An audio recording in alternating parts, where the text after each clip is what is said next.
Reflections with theologian Father James Bacik, lecturer and campus minister at the University of Toledo. And again, we get the motif in Luke's Gospel of heading for Jerusalem, the capital city, the place of the action where the religious authorities were, the place where the prophet needed to go in order to really get his message out.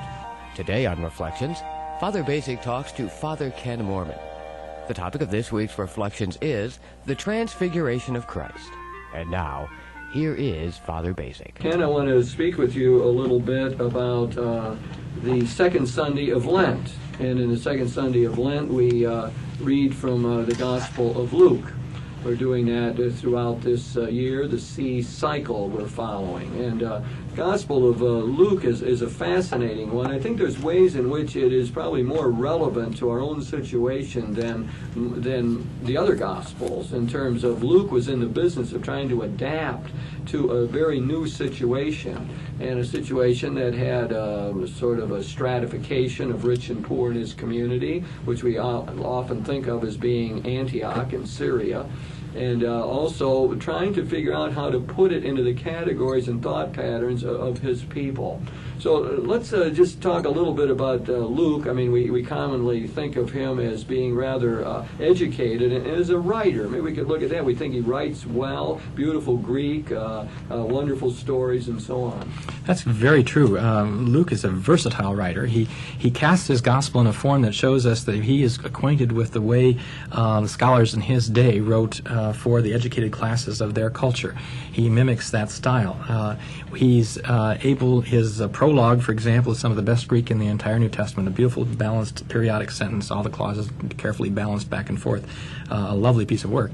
And then immediately after that, he goes into what we call the infancy narratives, chapters 1 and 2, which he talks about the stories dealing with the birth and early childhood of Jesus. And there he changes his Greek completely. He mimics there the Greek of the Septuagint. I suppose the equivalent today would be... You should identify Septuagint. Yes, the Septuagint was the translation of the Bible into Greek that most of the people who were not native Jews from Palestine used by this time in history as their scriptures. Just like our listeners here would read most of our listeners here, I assume, would be reading the scriptures in English because that's our language. So in the Greek-speaking world, most people read the scriptures in Greek in the Septuagint. So we're talking about the Hebrew scriptures, but in Greek translation. Greek, yeah. That's right. The equivalent today, I think, would be the King James Version. Many people, when they hear the King James Version read, they recognize it right away. It has a very distinct kind of style with the these and the thous and lo and beholds and things like that, which is easily noticeable.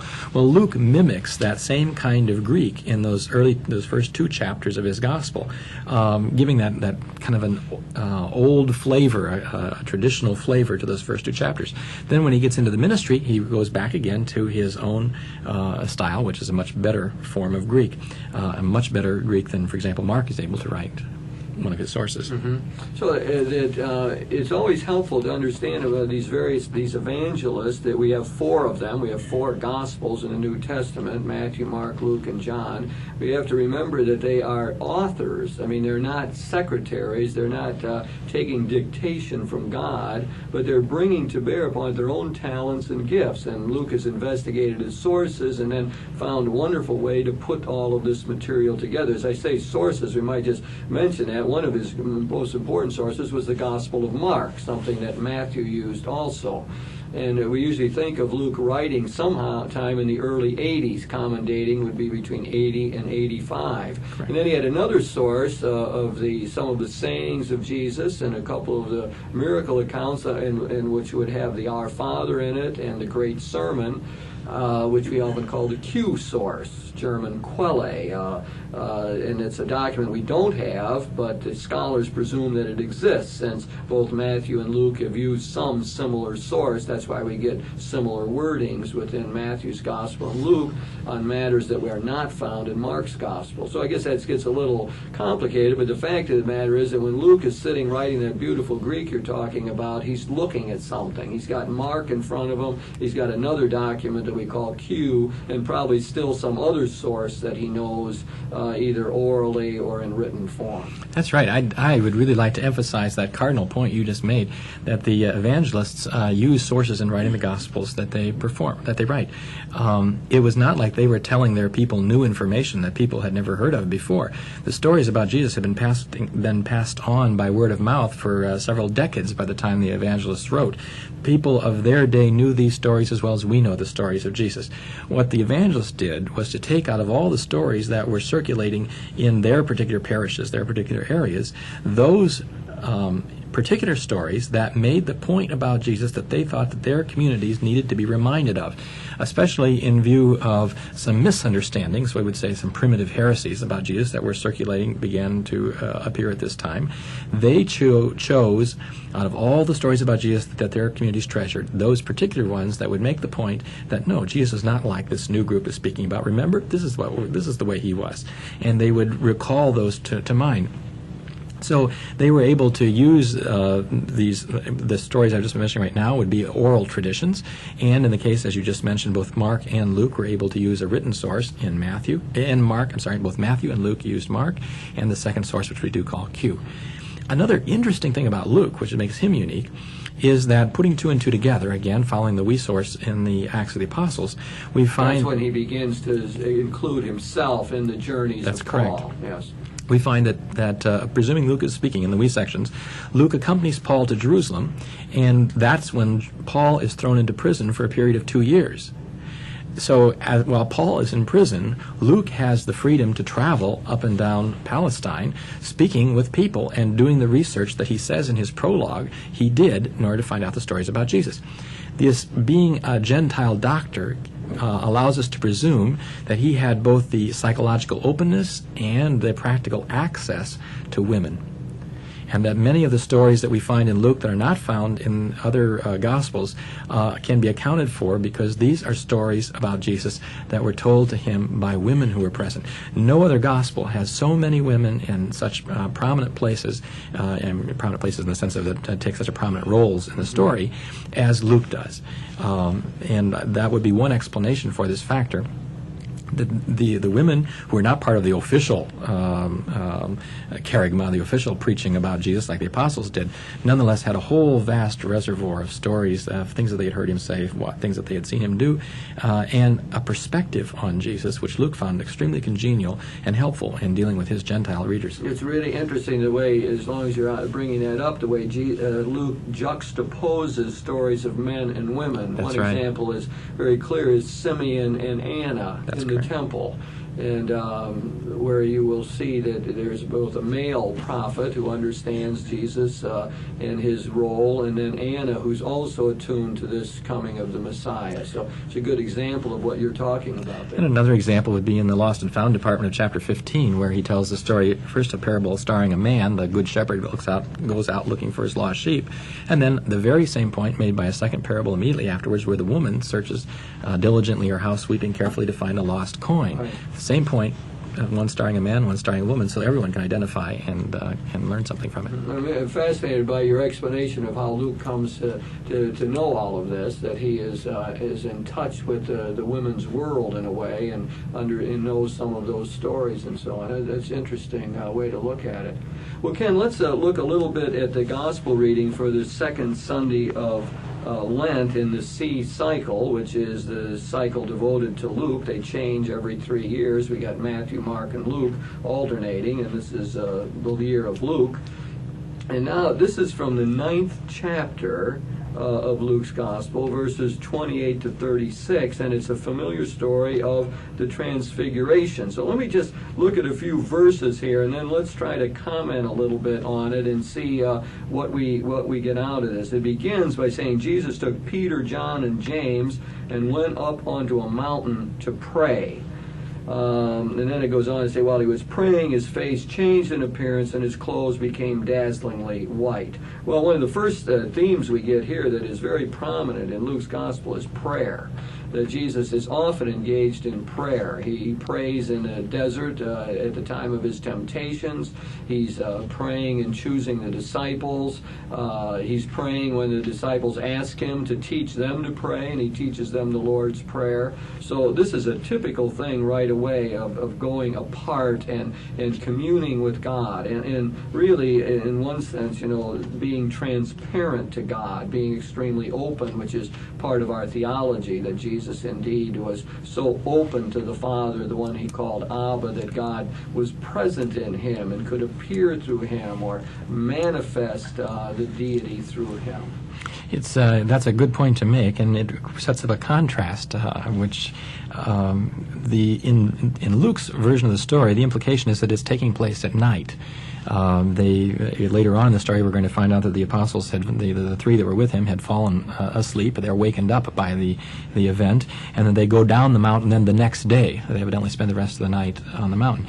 But in other words, it's a kind of a parallel in a certain sense to what happens in the garden as well, where Jesus takes the three along with him and goes to pray, and they all, in that occasion too, cannot quite stay awake. And Luke, in both cases, makes an excuse for them.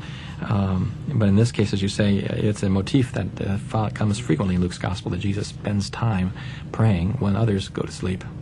And then it goes on to say here, suddenly two men were talking with him, Moses and Elijah. They appeared in glory and spoke of his passage, which he was about to fulfill in Jerusalem. Now that, we might concentrate a little bit there. Moses and Elijah, of course, figures from the Hebrew Scriptures, which represent the law and the prophets.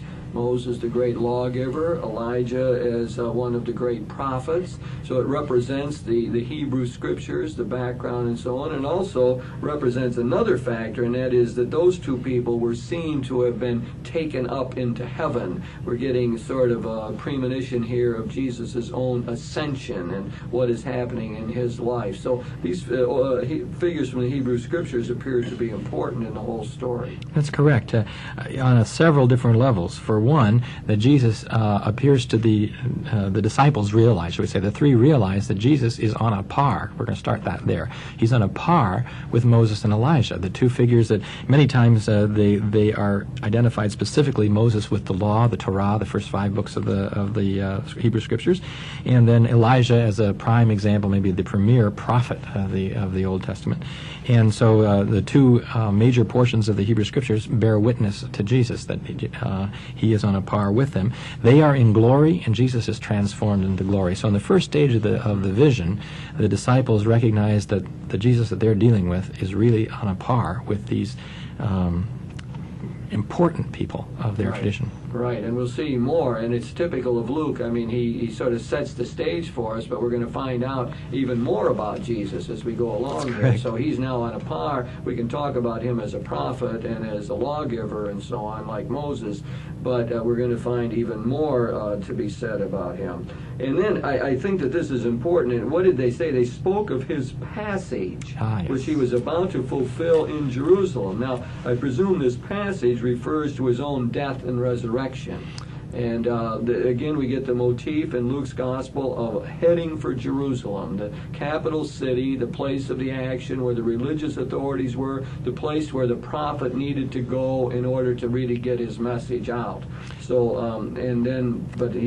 what's going to happen to him there is this passage. I'm glad you drew attention to that, because the Greek word there that's translated in the New American Bible as passage is the word exodus. They talk about the exodus which he is about to accomplish in Jerusalem, which brings all those connotations of what happened, of course, in the real exodus, the first exodus, I should say, from out of Egypt. That the God is behind this whole action. That it's an action of liberation and salvation for his people.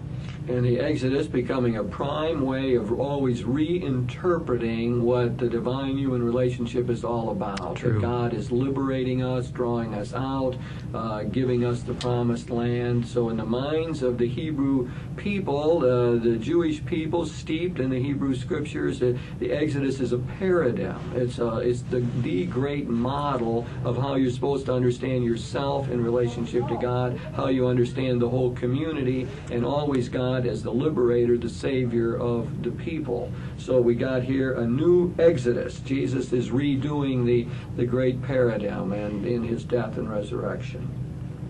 Then it goes on to say, Peter and those with him had fallen into a deep sleep, but awakening they saw his glory, and likewise saw the two men who were standing with him. When these were leaving, evidently Moses and Elijah are leaving here, Peter says to Jesus, Master, how good it is for us to be here. Let us set up 3 booths, one for you, one for Moses, one for Elijah. He did not really know what he was saying. So now we've got the reaction, Peter taking the lead. I guess this is typical in the New Testament as a whole. Peter seems to be a prime one among the 12, often taking the lead and being the center point of things and so on. So that's one thing we might note here. What else might we try to see in this passage? I think another element or area in which Luke has sharpened the point of the passage from the other Gospels is that he shows Moses and Elijah leaving first, even before the vision is completed. The others leave it sort of vague about how that all worked, but Luke says very clearly that it's almost as if Moses and Elijah now cede their place to Jesus, going slightly ahead. Cede their place, that's what you said. Yes, C-E-D-E. Jumping slightly ahead.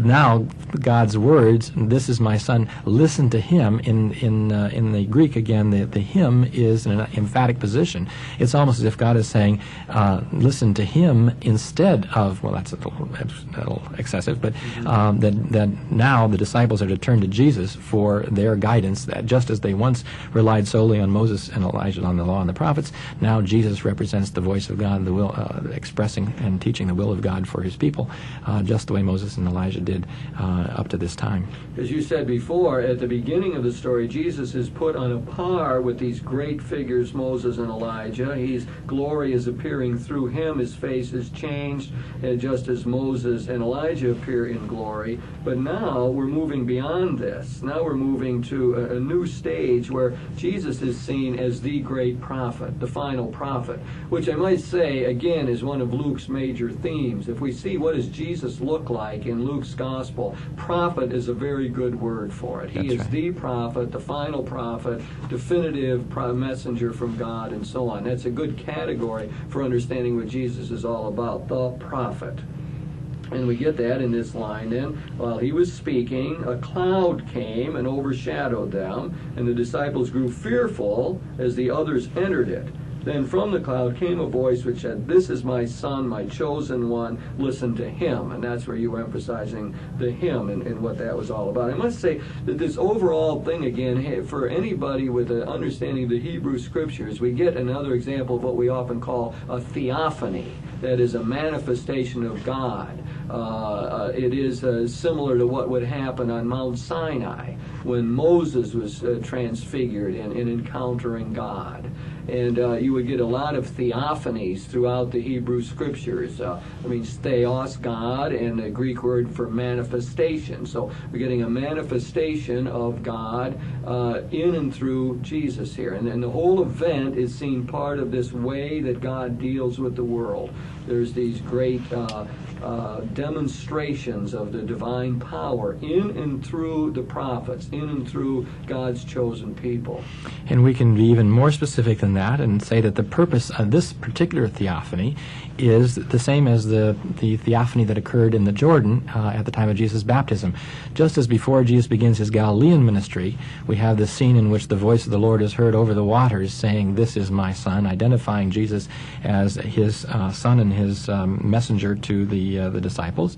So now, as we're about to begin the journey to Jerusalem and the beginning of the Judean ministry, we find an equivalent scene where, again, a theophany where God, the voice of God, is heard by the three, confirming that who Jesus is, namely that he's his son, and that he needs to be listened to when he gives the teachings that he does.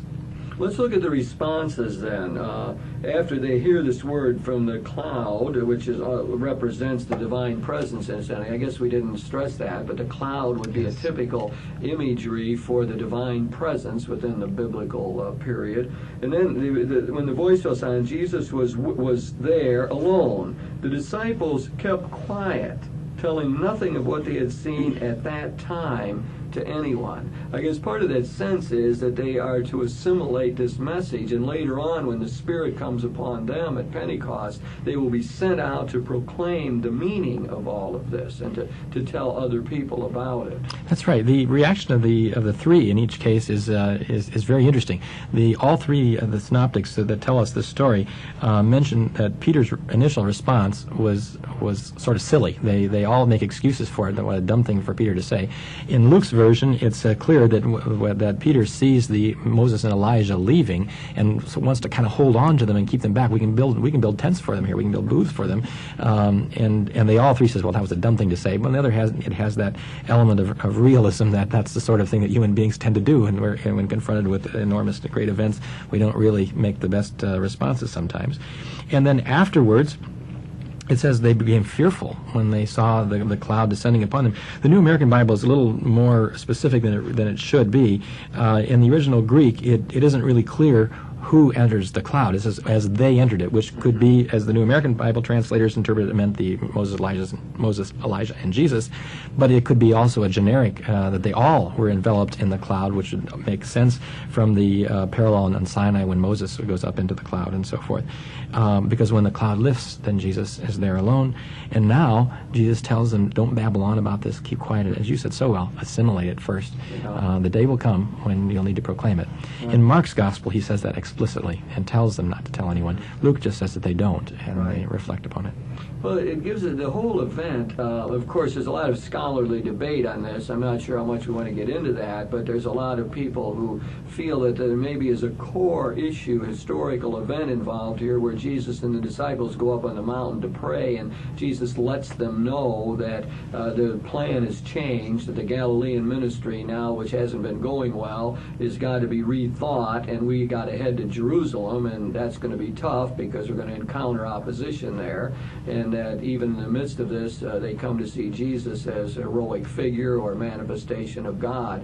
And what we've got here maybe is a lot of the sense of resurrection involved in this passage, that some people would feel that there are elements of the Christian community in Luke's reading into the historical event, his perception that Jesus is indeed the risen Lord, and that as a matter of fact, that in his risen state he is glorified, he clearly manifests God, etc. So that gets to be a scholarly debate, but it also is instructive in how Luke works with his material. All the New Testament writers, Luke included, are influenced by the resurrection. You can't get away from that. The utter conviction that Jesus is the final prophet and that the Father has raised him to life and that he is now life-giving Spirit and clearly manifests for us the presence of God in the world. So it would not be surprising for them to read back into an event some of those elements. I like that verb that you use, read back, because I think one of the more balanced interpretations that I have read,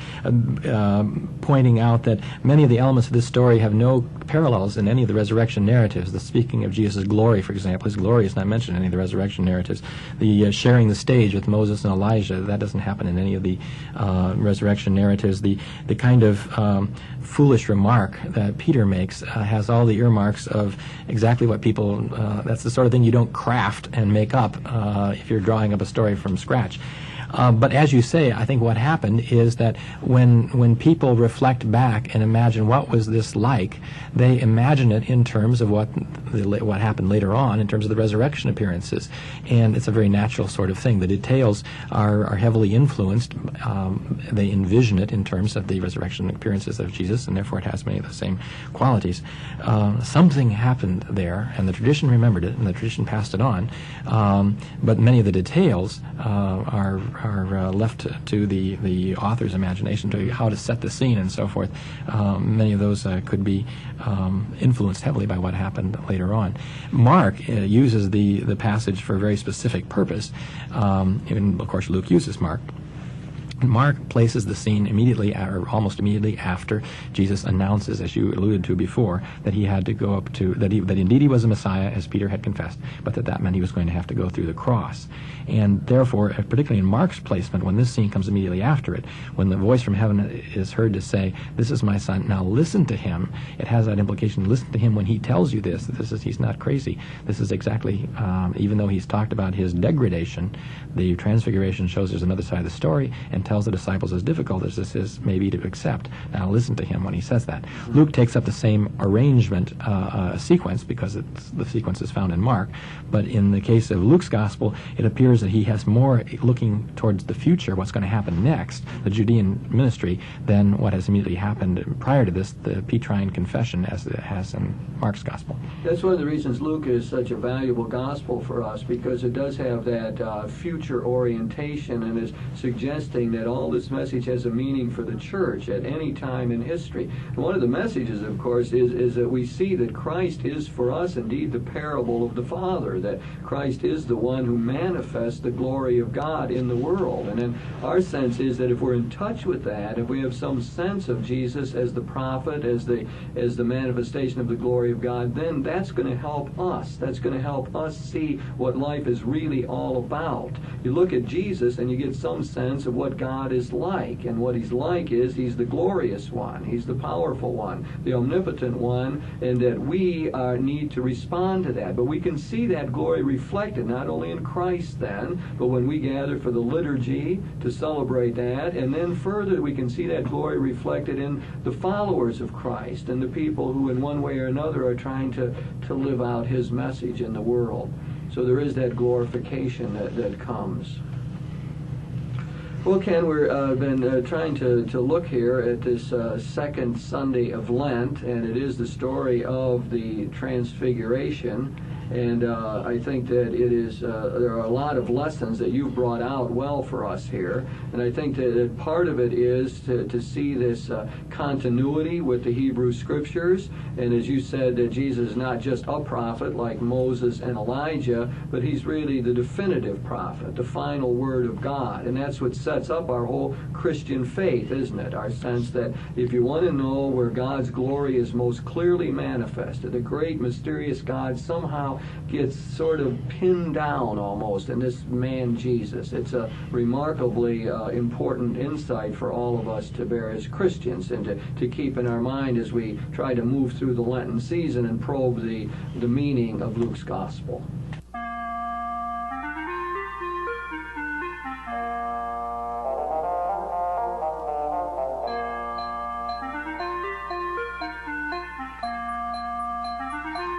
You've been listening to Reflections with theologian Father James Bacik, lecturer and campus minister at the University of Toledo. Today on Reflections, Father Bacik talked to Father Ken Moorman. The topic of this week's Reflections was the Transfiguration of Christ. If you have any comments on this week's show or suggestions for future programs, please write Father James Bacik, Catholic Campus Ministry, 2086 Brookdale Drive, Toledo, Ohio, 43606. Funding for this program was provided by the Catholic Communications Commission of the Diocese of Toledo.